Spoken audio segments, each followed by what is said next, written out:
Welcome to Conspiracy Theories of the Carolinas. I'm Ron Ramsey, along with Lee Burnette.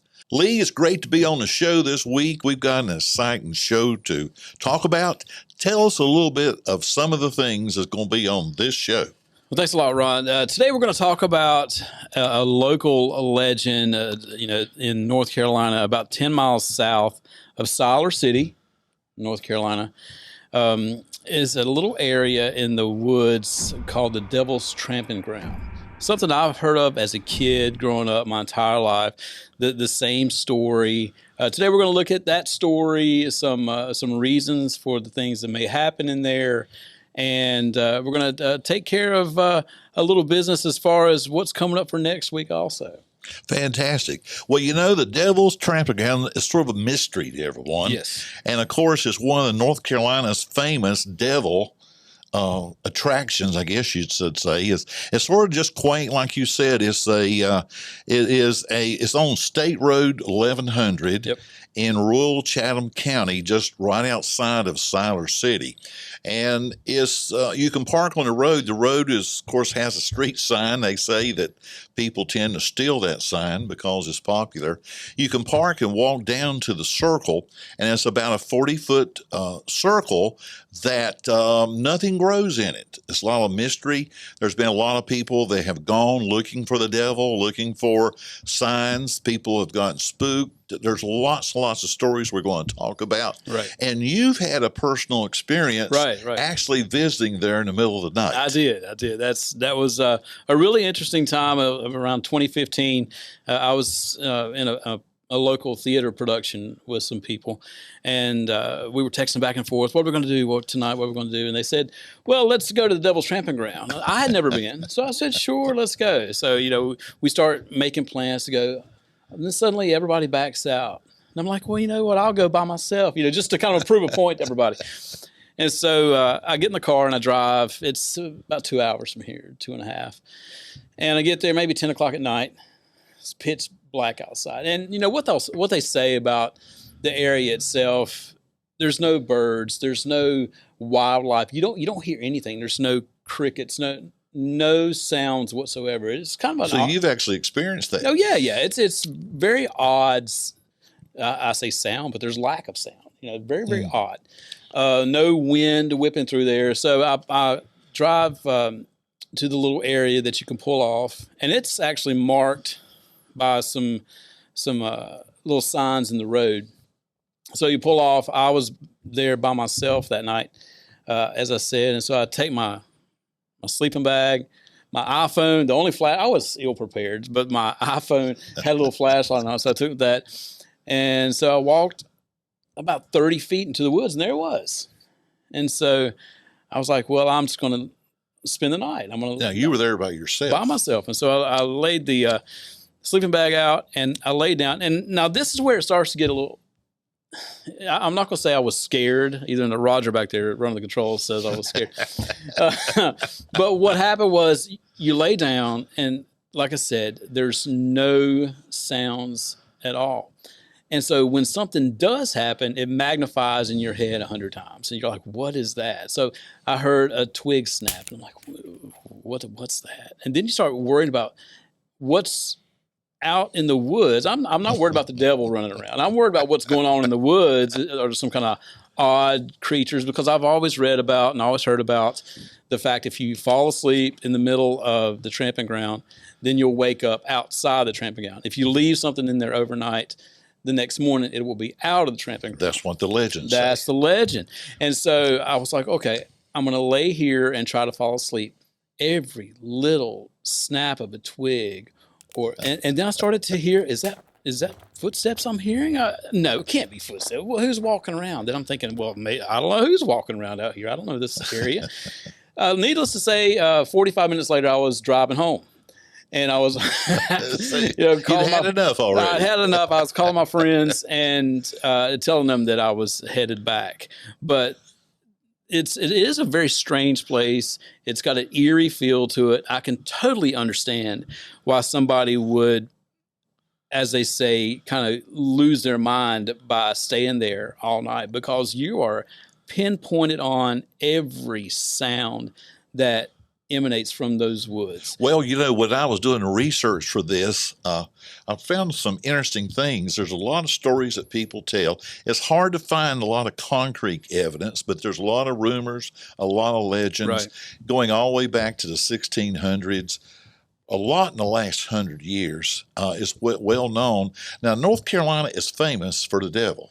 You could say a little bit. There's a lot of devil things. Some attribute that to religion from a lot of our ancestors and immigrants that came over. It's particularly in the Scottish-Irish mode. The devil played a central part in their religion. And, we have names all over North Carolina. We have the Devils Tramping Ground that we're talking about today. North Carolina has a Devil Rock. Sure. There's a Devil Courthouse. There's 7 devils. There's Kill Devil Hills. There's Devil Branch. There's Devil Chimley. There's Devil's Nest. There's Devil Elbows, 2 Devil Forks, Right. and Devil's Knob, and even the Devil's Tater Patch. That's a scary place. I'm not going to the Tater Patch. I can promise you. Well, a lot of people, when I was researching the Trampoline grounds, there was a number of people, not just one, that had gone there. One guy's interview says, listen, I went there 37 years ago with some friends. Our intent was to camp out and have a good time. Sure. Let me tell you what we saw, what we heard. We left in the middle of the night, and it's one of the most horrifying experiences I ever had, and I would never go back. Right. And he was sincere. You could tell when he was telling this tale. He lived around there, so he grew up there, hearing about the Devil's Trampling Ground. Had never gone there, and when he did go there, it was a frightening experience. Sure. I know that it's not unusual for people going there to find items that people have left. They left coolers, they left their bags, they left all kind of things. It has there. truly become a trash heap, and I hate to say that. The owners of the property, the Bob Dowd's family, they've owned it for over 100 years. And there's actually a site that you can go and actually reserve your spot to go and camp out there. I wish the people that would go out there would take better care of it. After all, it is kind of a national treasure. I'll refer to it that way. But yeah, there's broken glass everywhere. There's, as you said, trash, cans, bottles. Well, some of the people that I saw in there being interviewed indicated the reason they left stuff was they got frightened. And when they left, they didn't care about that cooler. They didn't care about that bag anymore. Right. And so that was their way of just discarding that and taking off from there. Sure. Part of the mystique or that is that, and maybe we should cover this a little bit more, but as long as it's been around, the mysterious thing is that the devil rises up out of the ground or transitions or forms there, and he walks around in a circle, plotting his evil or plotting his mischief with humankind and the humans. Right. That's the Lord, that he rises up. There's a path that leads up to the actual 40-foot circle. And actually, the circle itself is now about 20 feet. It is actually closed in a little bit. Wiregrass we talked about. And there's a little bit of wiregrass that grows. Now, I'll get back to the devil lore in a second, but the wiregrass itself is very strange. People have actually tried to take that and transplant it. They've gone in with pots and actually done the correct ways of transporting plants, and they'll take it home and it'll die immediately. None of this grass is growing anywhere else, only inside of this circle. Now, they say that the lore is that the devil will rise up on the path, to walk the path, and then go around in the circle, and with his hooves have this devil's tramping ground. He's trampled all over that circle as he plots his mischief. But that's the lore. Well, have you, in some of your research you did, I was trying to find stories where people had actually spent the night. It appears that very few people have spent a whole night there. There have been a few. The thing about this, we covered Bigfoot last week, and Bigfoot, you have stories that are locked to specific people, and those people, you can find information on those people. For this, it's very difficult to find, quote unquote, Joe Smith went to Devils Tramping Ground and stayed the night. You know, there are stories of a Boy Scout troop that tried to spend the night there and woke up a couple of miles away. You know, there are those stories, but they're hard to narrow in on that one specific person who experienced it or first told about it. Well, one of the stories I saw with the individuals that went there did not want to talk about it. Sure. Just did not want to discuss it. Right. That's how frightened they were of that identity, I guess. Yeah, they're frightened of that, but they're also worried about what are people going to think. You know, I told my story about leaving after 45 minutes. You know, that time period, by the way, has it's. I think it originally started out as 15 minutes, 30 minutes, but I'm not sure. Go a little bit longer. I've stressed it seemed like 45 minutes did, anyway. Yes. But I will say that it's very easy to look back and think, you know what, I should have stayed longer. But at the time, your mind is really playing tricks on you because there are trail cams out there, so you never know. Is it a beast that's out there to come again, or is Tommy Smith from down the road going to come and get me? I don't know who lives around there. No, but the interesting thing I thought was a lot of people speculate that it maybe is the soil. Maybe the soil has too much salt. There's a lot of copper in that area, and so the interesting thing in some of the research, they've actually tested that soil in that circle a number of times. Most of the times it came back there's no physical reason why a plant wouldn't grow in this. Sure. You do have a little bit more ash from all the fires, but still it's not enough that would keep plants from growing.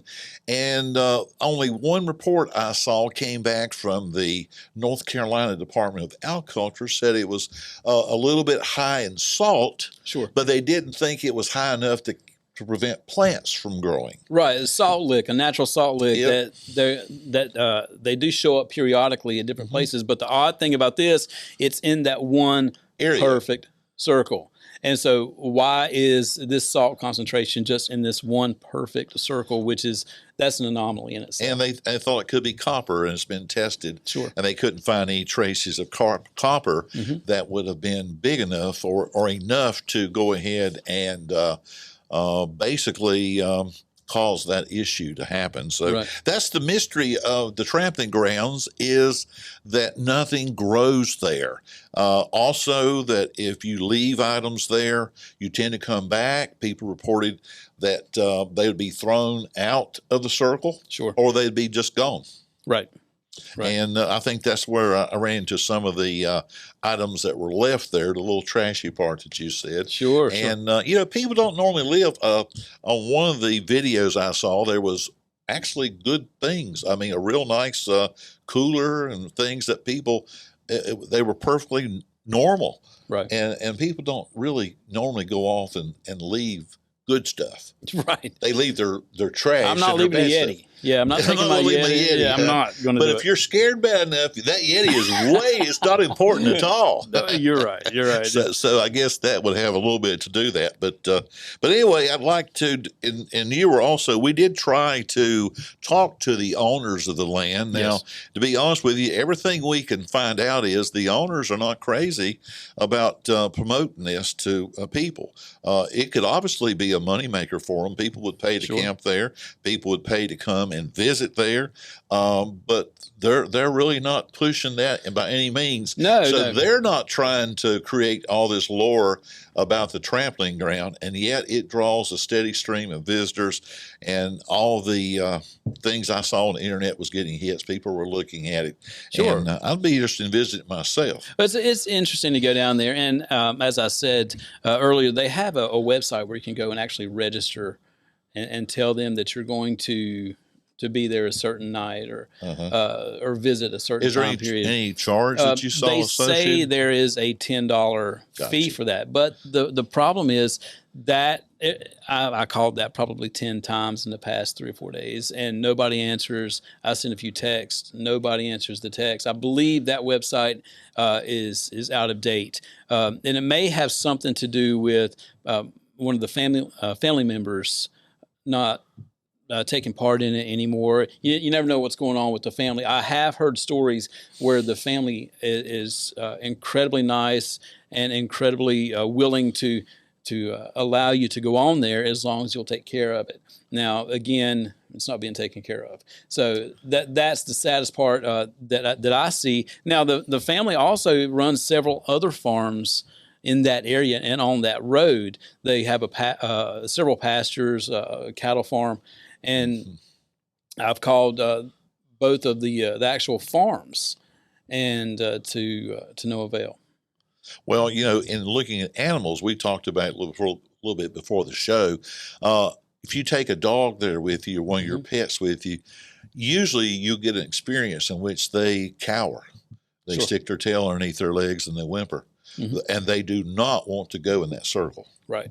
Animals sometimes have a sense about them. They're more on instinct than we sometimes are analytical, and we think about it and then we'll do something. But the dog, it appears to be a lot of the animals are just genuinely frightened.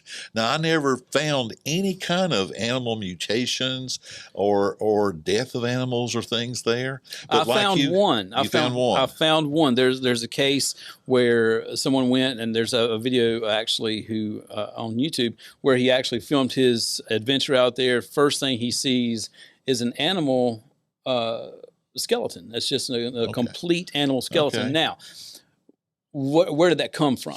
With all the people going out to visit that place, with all the different things people are doing out there, who knows? Someone could have, killed it and left it just so the next person would say, you know what, I found an animal skeleton. An animal there. You never know what people are planting for other people. I really think that nowadays the tramping ground, it can be a lot more fictitious because of what's being planted out there and the stories versus what people truly experienced many years ago. All right, we need to take a break. You're listening to the Conspiracy Theories of the Carolinas. I'm Ron Ramsey along with Lee Burnette. We'll be right back with more great information about this story.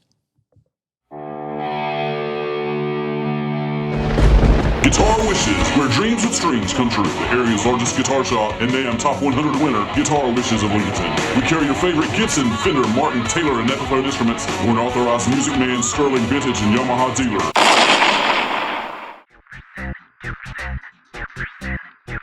In transformation, when 2% of a population begin to think in more liberated and spiritually open ways, a new level of consciousness will awaken, bringing about a new reality for the total population. Join me, Jael McClain, confidence coach, business owner, musician, health and fitness enthusiast, transformational instigator, and your host of the 2% podcast in creating a new reality of spiritual awareness, confidence, and authenticity. And we're back. Ron, we were just talking about, again, the Devils Tramping Ground and what people are experiencing today versus what people experienced many years ago. Well, Lee, you got to finish the story we were talking about before the break. Go ahead and continue for us. Well, what I was talking about was today, the age of the internet, the age of information being at your fingertips, the age of people who read things knowing that certain people, when they go to a place like this, expect certain things, so they're going to leave certain things.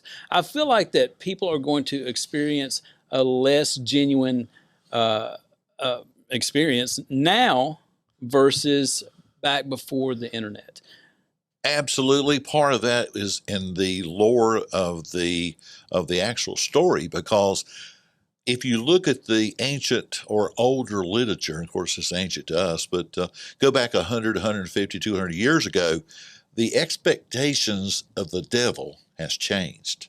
Sure, it's changed dramatically with movies of the Exorcist and various things of that. Yes. And so we have a much more modern view of the devil, and the portrayals are much more realistic and visual and fresh. This is really a pretty simple devil attraction when you've got a barren dirt and the story of what transpires there. Right. And we watched a couple of movies that people had made on those that, movies are and very entertaining. They were a little bit different, a little bit better than using my phone. But those guys, I have to give it to them. They gave it a shot. They gave it a good shot. Yeah, I ate a lot of popcorn watching those movies. They're very entertaining. And but what I was talking about mainly the devil, and our interpretation of what the visualization of what the devil could look like or what's going on there. Again, with the internet age, you kind of know what to expect when you get there. Now the people 30, 40, 50 years ago, they didn't know what to expect when they got there. They may have seen a photograph, right? A piece of paper, a photograph. Pictures used to be paper, people, and they may have seen that and that only. And a lot of it been in their imagination. Exactly. And so they get there and their senses are heightened to an extent to where every little thing, like it was for me that night, every little thing is magnified 100%. Now, we talk about the name of this place is the Devils Tramping Ground, and the lore behind the devil getting up and trampling around that circle. That is a great story, but what else is happening? They have... they have stories of red eyes that stare at you in the middle of the night as you're driving down the road. You see red eyes glowing. And there's also stories of the soft voices that'll lure you to sleep. Well, there's a lot of people trying to catch some of that. Absolutely. Now, Sabrina R on the internet, it's under Sabrina R on Tumblr, that had a interesting story. They had formed a paranormal group and had gone there. And she talked about how they got frightened, how they actually had an image. They were there. They were just staring. Two of them were filming. They were making pictures, and between a couple trees, they saw an image form, and then a little bit more of it formed, and then there was the image of the devil. Right. And it really spooked them. And one of the interesting things that she mentioned the first time I saw it was the smell of sulfur. Sure. They actually smelled sulfur. Now, if you've been out to the west, we talked about this. We had been to Old Faithful, where you go out there and have all those springs. It's such a stinking smell in a lot of those areas because of the sulfur that's in the water. Right. Now, she talked about when they decided to get out of there and left, they all got physically sick, and one of them actually threw up. Right. And they had to actually get away from there a good little bit before they sort of settled down and became, back to normal somewhat. Right. Now, I didn't find that a whole lot in some of the literature I did. Did you? Well, again, trying to find specific instances attributed to specific people is rare when you're looking at this kind of thing.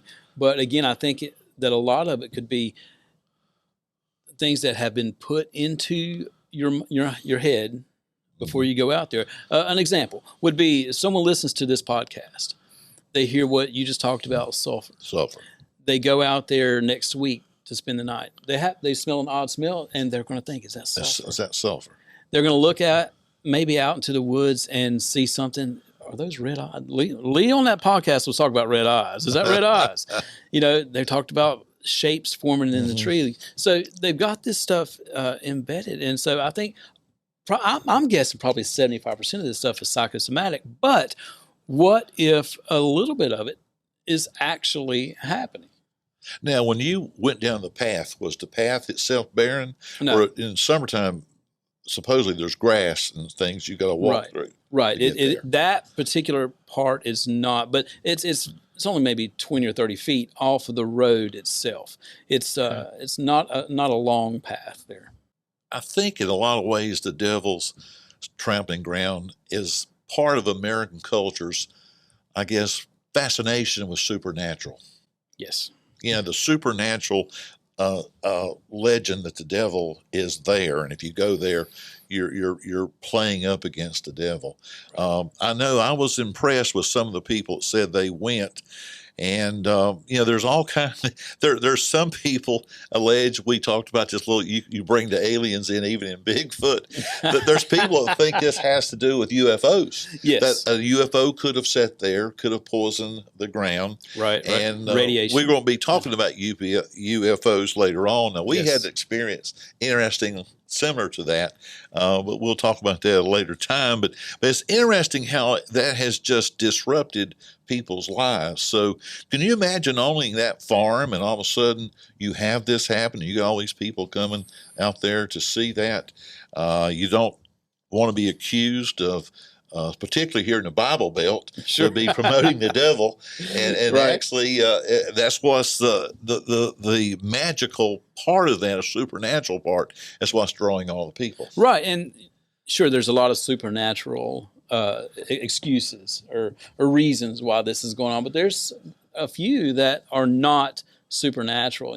They say one of them is that the Native Americans used that specific spot as a meeting place.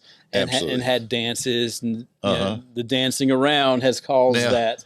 Now, I dance in my backyard a lot. I don't know if everybody out there knows that, but I don't have any dead spots in my yard. Right. I'm not dancing a lot in the same spot. But you know what's going to happen? I'm going to work now. People are going to start asking me to dance. But anyway, well, that's good. There's that. There's also there's a Croatian tribal chief that is said to be buried there. Again, you don't have any specifics for these stories, but they are out there in literature and on the internet. So, if anybody's wanting to do the research, and again, one thing we're wanting to do is bring you all the information that we can find, and you make up your own mind and take the information and just develop your own belief about this. So, if you want to go out there, just be careful. There are trail cams out there, as I said, and they do ask that you go on and register. I think that like I said, there's been no answers every time I've tried to do it. So, but I would still attempt it if I was somebody going out. Now, have you heard the one too, where it's related to the Indians? Sure. There's one theory that the tribe is actually related to the Croatan tribe that befriended the lost colonist. Sure. And it's got to do with the chief, and that was one of their areas supposedly there, and they had a big battle.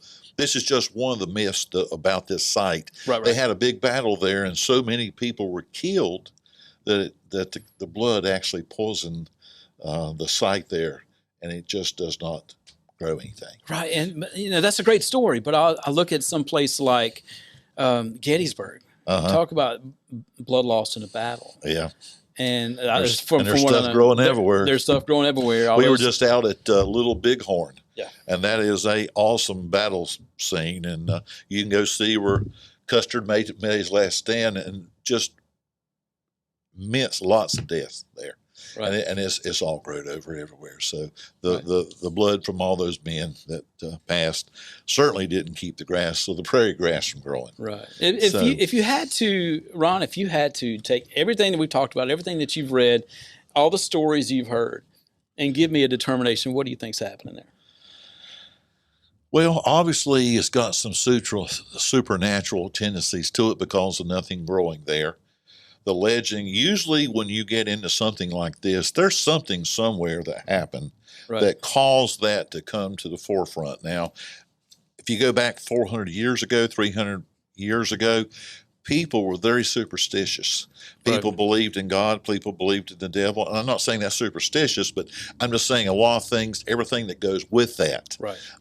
There were so many different versions of some of that. And I think that something had to happen there, sort of like the Bigfoot. We agree. We think Bigfoot's real. Sure. We think that there's just been too many occurrences, all these thousands of sightings all the time. If only 1% or 0.5% or even 1% of 1% is true, there's something to that. Sure. And I think there had to be something there that started that, and certainly there had to be something for it to continue. Right. I think if everybody went there and had just a pleasant out in the wood experience, Right. I really think that you wouldn't hear very much about it. Now, there again, we talked about some of the reasons. It could be psychological. Sure. When we go in there and have a preset notion, Sure. and we have a preset determination about what's going to happen, and we're looking for that sulfur smell, we're looking for that image in the tree, well, anything's possible. Our mind is a very powerful tool. I agree. And it can create heaven or hell on earth. That's where I tend to go with it. I think that there is something there geologically, something there in the ground that has caused this to happen. And I think all these stories have been built on top of it. So whether you want to, and maybe there was a Croatian tribal chief buried there. Maybe there was a Native American tribe that used that spot for meetings. Maybe there was some seriously bad things that happened. Maybe some people did die there. Maybe there was blood spilled on the land. Maybe there was a UFO. But I feel Don't forget the vortex. Oh, well, the vortex. Don't get me started on Did the you vortex. read about the vortex? I did read about the vortex. That's Okay. That's a whole different thing. That's a whole different thing. I had a watch called a Vortex one time. But never worked. But so, all these things could have happened there at the site. But I believe that it starts geologically. Now, if someone is sleeping there, if someone is laying down and trying to get a night's sleep, who knows? Maybe there's something in the ground that could make you smell sulfur. Maybe there's something that could make you dream, maybe make your brain go into overdrive and think you are seeing or hearing something that you're not. Maybe it was happening to me the night I was slept out there. I don't know. But all I can tell you is that your brain is on like steroids out there. Gotcha. Well, when you spent the night there, I guess actually a couple of 15 final minutes. questions. You're 15 minutes. Now, I thought it was 45. Well, it depends on but who you 15 ask. minutes, that's not a lot of time. Right. Did you just feel it's time to go? Did you come with the intent of spending all night? Yeah, absolutely. Apparently, like a lot of people go with the intent of spending all night. Yeah, absolutely. I was going to go spend all night. So who wants to drive home 2 o'clock in the morning or 1 o'clock in the morning? You didn't get there to what, 10 o'clock? Oh, no, I left out around 10. Around 10. Yeah. And so, but the thing was, you have an uneasy feeling from the first moment you step there. Again, there's no sounds as far as nature. You would expect some sort of, I don't know, crickets or cicada, whatever's going on. We live out on the remains of an old farm. We go out in the woods or anywhere. It is so loud. Right. You almost need earplugs. And there's That's how much nothing danger. there. And you notice it. That's the thing. You notice it when you get out there. You're like, where's all the wildlife? And so with the absence of that sound, when you do hear something like this snapping of a twig, It's exaggerated. you're like, what is coming to get me? And I hit the table again. Those of you who are listening at home, if you hit the table here, then it causes some problems with the system. So we're going to try not to do that. Try not to bound Try on not the to table. do that. So, but anyway, so that was my experience there. I would love to go back and try it again. Maybe take a more powerful flashlight. Well, I wish we had enough time when we talked about this. I said, well, I had a couple of days. Maybe we could go down there and check this place out. But then someone had said, and one of the things did they have a gate when you were there? They may have put something up, in recent months, but the last I saw, There's no gates. there was no gate. Well, sounds great.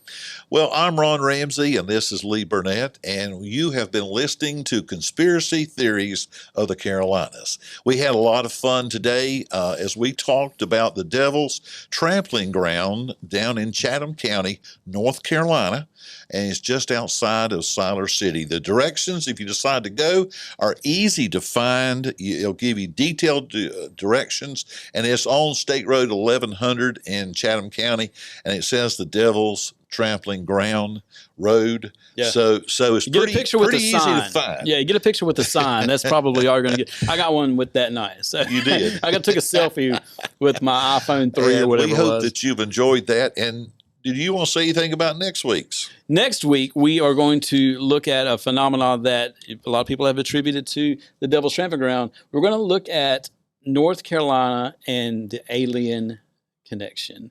Alien connection. We're talking about UFOs? Have UFOs visited? Have there been abductions in North Carolina? We're going to look at all of this and hopefully have some stories for some people who live around here that will shock everybody. So well, that would be wonderful. I understand that North Carolina is about number 10 in the country in UFO sightings. right. So I even have a little story I can tell you about that. Oh, Too. see. So we're looking forward to that. I can't wait. All right, so that's going to do it for our episode today. Thanks to everyone here at Sound Factory Studios and Center Stage Entertainment, all part of the Guitar Wishes complex down here in beautiful downtown Lincolnton, North Carolina. We couldn't do this without them, and we're excited for next week. And I'm looking at the camera right there. That's where I need to look. So everybody take care. We will see you next week. For Ron, I'm Lee, and we're out.